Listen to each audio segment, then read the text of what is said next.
విద్యార్థి సమస్యల మీద సమరశీల పోరాటాలు చేసినవాడు కాబట్టి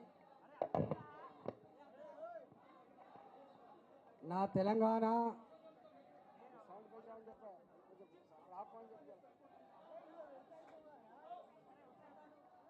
20 లక్షల మంది కుటుంబాలు కంటి మీద కొనుకు లేకుండా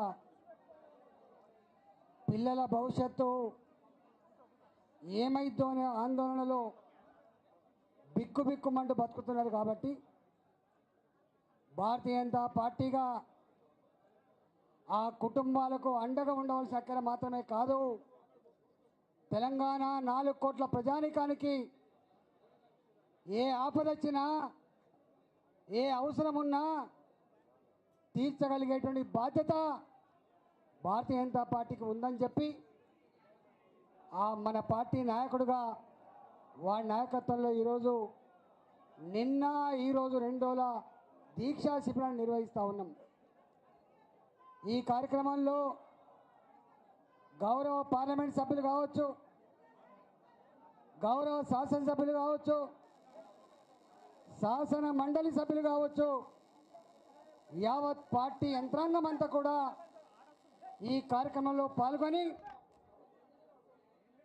ఆయన తోలు మందమైంది, ముఖ్యమంత్రి గారు తోలు మందంగా ఉంది, ఆ మందం తోలున ముఖ్యమంత్రి మెడలు వంచాలంటే తప్పకుండా ఒక గొప్ప ఆందోళన చేయాలనేటువంటి సంకల్పంతో ఈ కార్యక్రమాన్ని తీసుకున్నాం.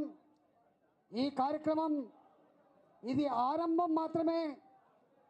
సమస్య పరిష్కారమయ్యేంత వరకు రేవంత్ రెడ్డి మెడలు వంచైనా 20 లక్షల మంది విద్యార్థుల భవిష్యత్తును కాపాడే బాధ్యత భారతీయ జనతా పార్టీ తీసుకుందని చెప్పి సందర్భంగా తెలంగాణ ప్రజానికానికి విజ్ఞప్తి చేస్తున్నా.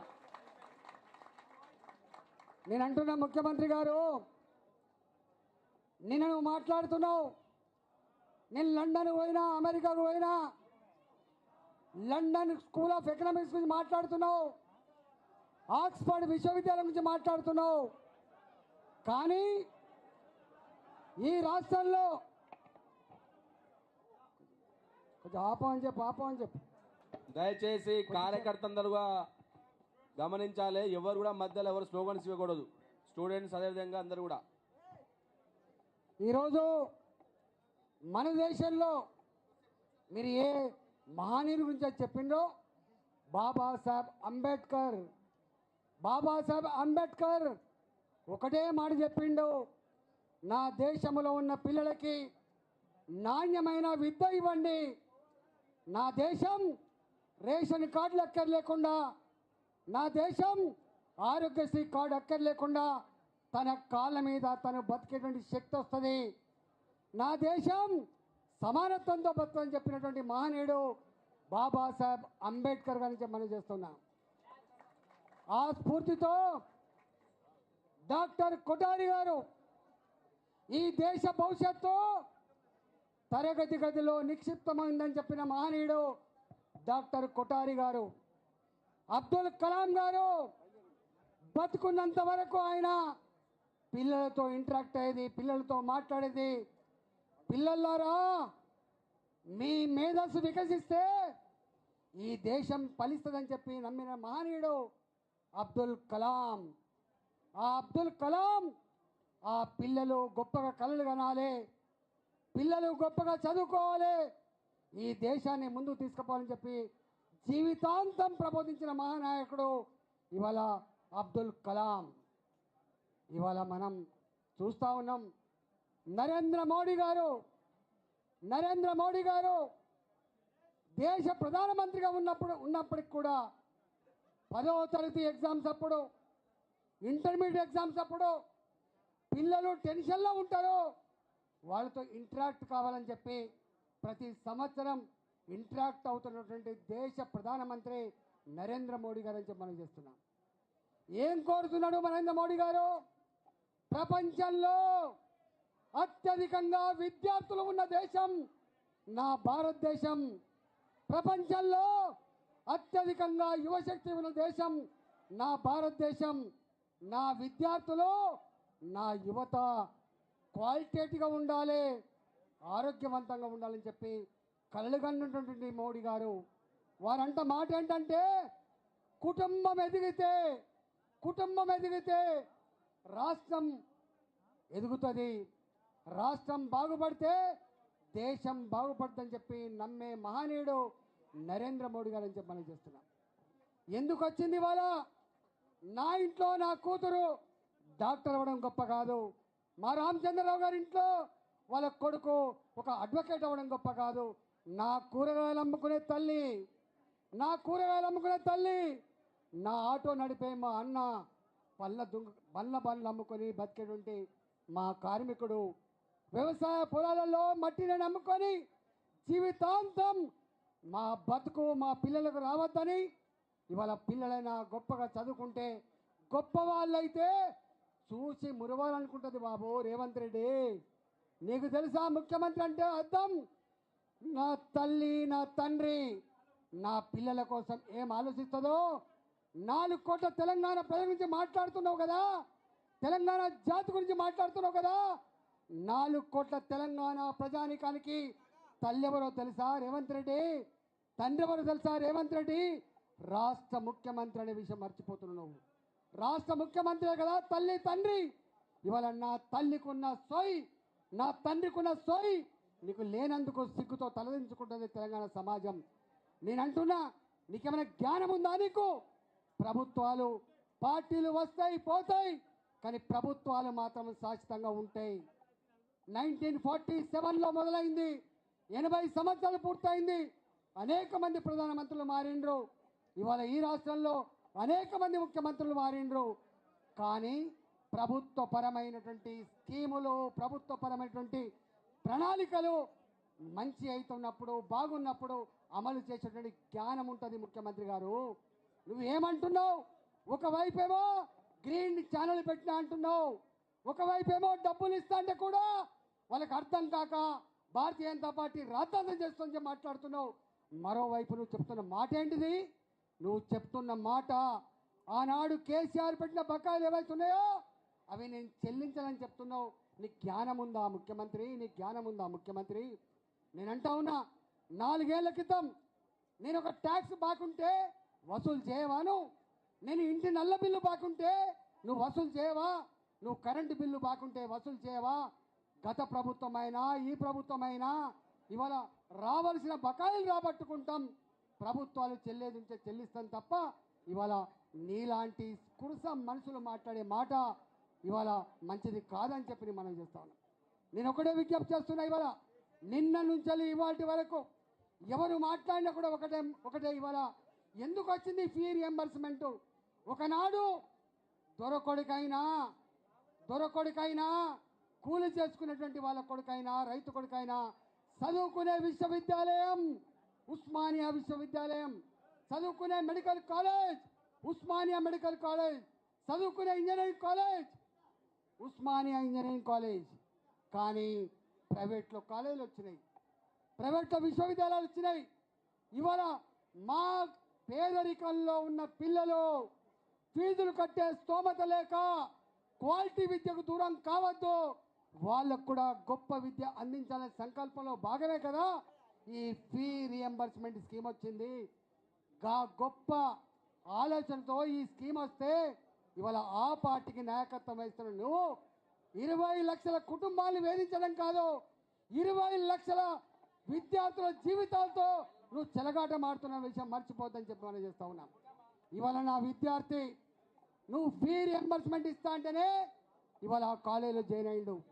ఇవాళ కూలి చేసుకునే, ఆటో నడుపుకునే, కూరగాయలు అమ్ముకునే, ఇళ్లల్లో అంట్లు తోమి ఇవాళ పిల్లల్ని చదివించుకునే ఆమెకు ఈ 10 లక్షల ఫీజో 4 లక్షల ఫీజో కట్టే స్తోమత ఉండదు కదా. ఇవాళ జాయిన్ అయిన వాళ్ళు, జాయిన్ అయిన తర్వాత మధ్యలో నువ్వు ఆపుతున్నావు. ఫస్ట్ ఇయర్ అయిపోయింది నా విద్యార్థికి, సెకండ్ ఇయర్లో ఎగ్జామ్స్ రాయాలి, హాల్ టికెట్ రాదు అక్కడ. సెకండ్ ఇయర్ వాడు థర్డ్ ఇయర్ పోవాలంటే హాల్ టికెట్ రాదు. చివరికి యాజమాన్యాలు ఒకటే మాట చెప్తున్నాయి, వాళ్ళు ఇవ్వరు, గవర్నమెంట్ ఇవ్వదు, మీకు చేతనైతే మీరే డబ్బులు కట్టండి, లేకపోతే టీసీలు తీసుకొని పోండి, మేము కూడా మా కాలేజీలలో పనిచేసే అటెండర్లకు జీతాలు ఇవ్వలేకపోతున్నాం. మేము కూడా మా ల్యాబులలో పనిచేసే ల్యాబ్ టెక్నీషియన్లకు జీతాలు ఇవ్వలేకపోతున్నాం. మేము కూడా ఇవాళ చదువు చెప్పే టీచర్లకు జీతాలు ఇవ్వలేకపోతున్నాం. ఇవాళ బ్యాంకులలో అప్పు తెచ్చుకొని ఈఎంఐలు కట్టలేకపోతున్నాం. మమ్మల్ని అర్థం చేసుకోమని చెప్పి ప్రాధేయపడి ఇవాళ పిల్లల్ని క్లాస్ రూములలో నీ ఫీజు రాలేదని చెప్పి నిలబెట్టినప్పుడు ఇవాళ కన్నీళ్ళు గుడ్లలో సుళ్ళు తిరుగుతున్నాయి బాబు. ఎంతమంది విద్యార్థులు వాళ్ళ కళ్ళల్లో నీళ్లు సుళ్ళు తిరుగుతున్నాయి. ఫీజు కట్టలేదని టీచర్ నిలబెడితే ఆ అవమానం భరించలేక కొంతమంది పిల్లలు సూసైడ్ చేసుకునే చరిత్ర నీకు తెలుసా రేవంత్ రెడ్డి గారు?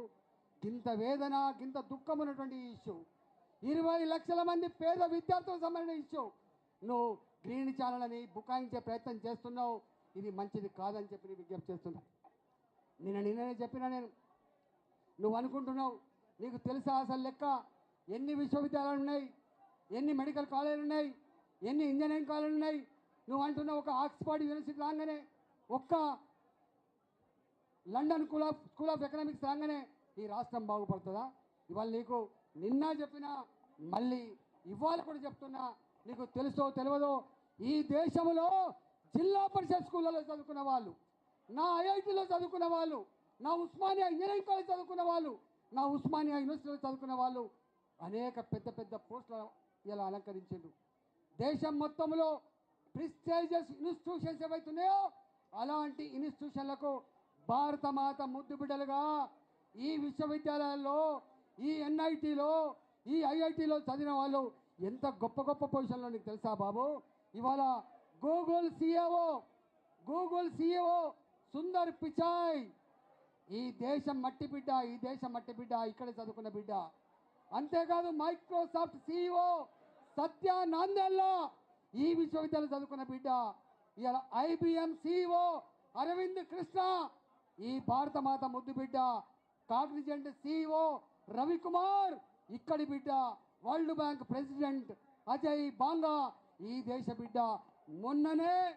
మొన్ననే ప్రపంచంలో ఒక వింత చేసిన విద్యార్థులు స్కై రూట్ పేరుతో ఆకాశాన్ని జయించింది భారత మాత ముద్దు బిడ్డలే, మా పిల్లలే బాబో.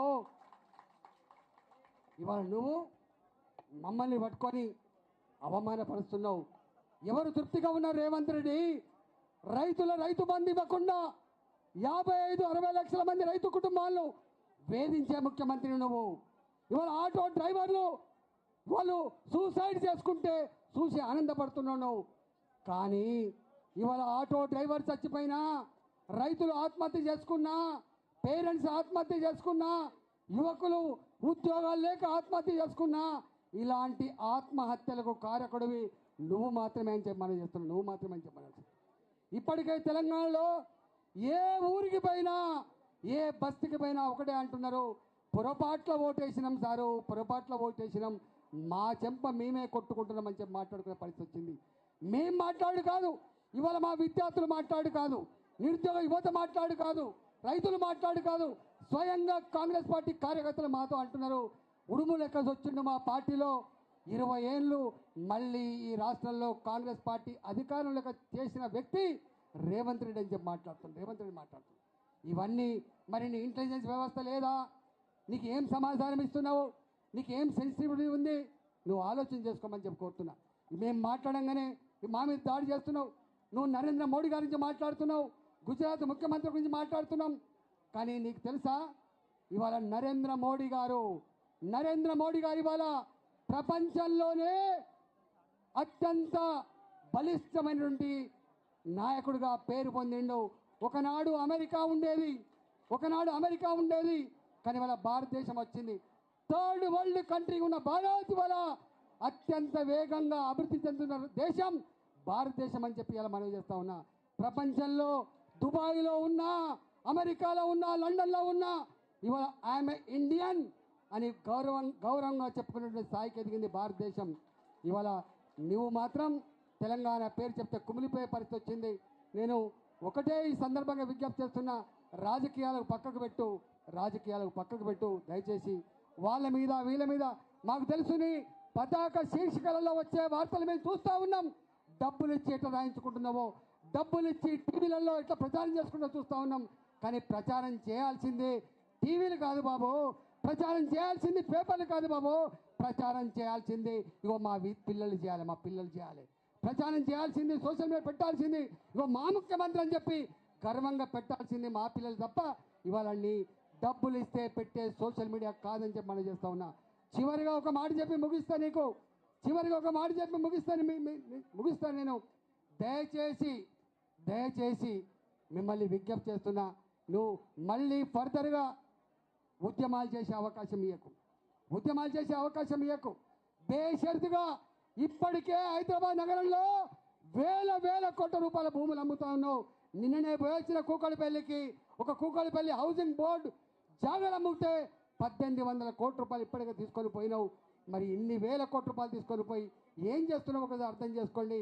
మా విద్యార్థుల ఫీజు బకాయిలతో పాటుగా 35 సంవత్సరాలుగా ఉద్యోగం చేసి సర్వీస్ చేసి వాళ్ళు దాచుకున్నటువంటి డబ్బు ఇవ్వకుండా ఫైనాన్స్ డిపార్ట్మెంట్ దగ్గర వాళ్ళు పోయి అయ్యా సావక ముందే మా డబ్బులు ఇవ్వమని చెప్పి కొడుతున్నట్టు దుస్థితి నీకు సిగ్గనిపిస్తలేదా రేవంత్ రెడ్డి? సిగ్గనిపిస్తలేదా?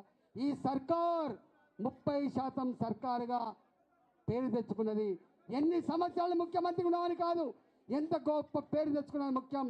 కానీ ఇవాళ అతి తక్కువ కాలంలోనే ప్రజల చేత చీకొట్టించుకున్న ఏకైక ముఖ్యమంత్రి రేవంత్ రెడ్డిగా చరిత్రకెక్తాడు. గుర్తుపెట్టుకోండి. తెలంగాణ మాలాంటోళ్ళం 14 సంవత్సరాలు కష్టపడి తెలంగాణ తెచ్చుకున్నాం. తెలంగాణ రాష్ట్రం వస్తే మా పిల్లలు చిరునవ్వుతో జీవించే పరిస్థితి అని చెప్పి అనుకున్నాం. మా రైతులు గొప్పగా జీవించే పరిస్థితి అనుకున్నాం. ఇవాళ దాన్నంతా కూడా చెరిపేసినాం. మా ఆశల మీద నీళ్లు చల్లినావు, మా భవిష్యత్తుతో చెలగడమాడుతున్నావు. ఈ రాష్ట్రాన్ని తిరోగమనం దిశలో తీసుకుపోతా ఉన్నావు. ఇది మంచిది కాదు రేవంత్ రెడ్డి. తక్షణమే మేల్కొని ఈ సమస్యల పరిష్కారం కోసం కృషి చేయాలని చెప్పి మనం చేసి తెలుసుకున్నా. భారత్ మాతాకి, భారత్ మాతాకి, భారత్ మాతాకి. పిల్లల ఫీ రియంబర్స్మెంట్ అనే చెల్లించాలి. భారత్ మాతాకి, భారత్ మాతాకి.